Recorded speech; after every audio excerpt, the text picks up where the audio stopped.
What they don't tell you about love. They don't tell you that you'll spend a large part of your adult life trying to reconstruct your first experience of love.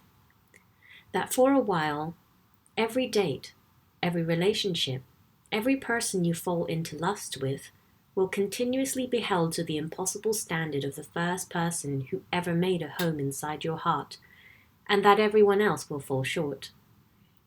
They don't tell you that first love is a rampant, insatiable beast and that someday you'll be glad to have found something more tame. But for a while, you'll miss the wilderness. And that's okay. They don't tell you that love is addicting, that it has the inexplicable potential to consume every part of your being and make you forget what you once wanted in its absence, that you will not always be ready for the world that love sweeps you away to, and that you'll lose your own mind and your footing in the ways you swore you never would. They don't tell you that your first hit of love is every bit as potent as your first hit of cocaine, and that it's wholly unsustainable addiction.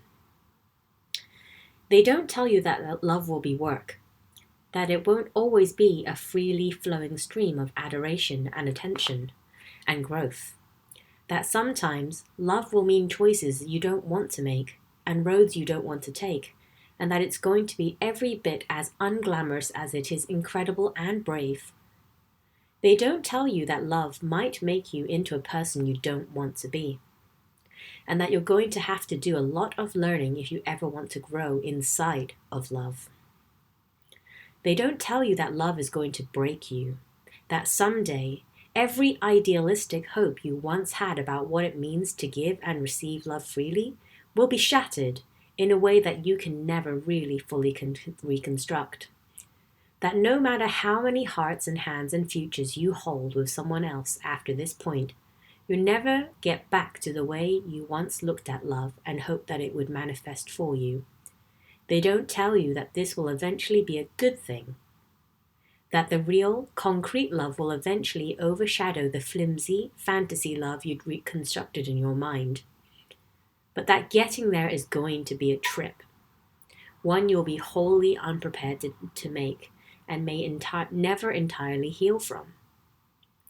They don't tell you that you'll forget to be loved, that at some point in the process of reaching and striving and growing and moving always forward in your life, you'll let love slide by the wayside, that you'll subtly forget what it's like to be touched, to be treasured, to be adored and admired by another human being with a mind and a body every bit as real as yours.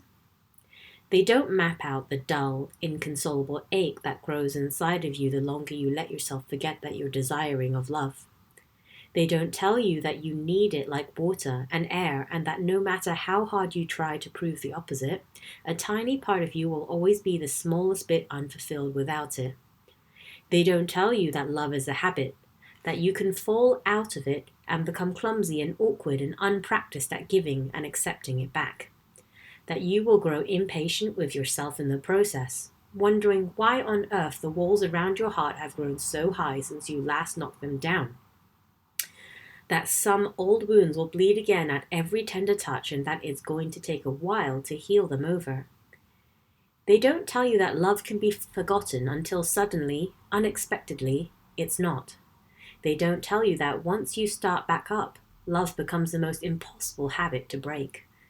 They don't tell you that nobody can tell you the way love is going to feel for you, that it's an experience so unique to all of us that we'll never fully understand what we're getting ourselves into until we find ourselves right in the middle of it. They don't tell you that it's going to be loud and quiet, big and small, fierce and unassuming, proud and shameful, all at once. They don't tell you what love is going to end up meaning to you because they can't. Because for some things, we still have no words.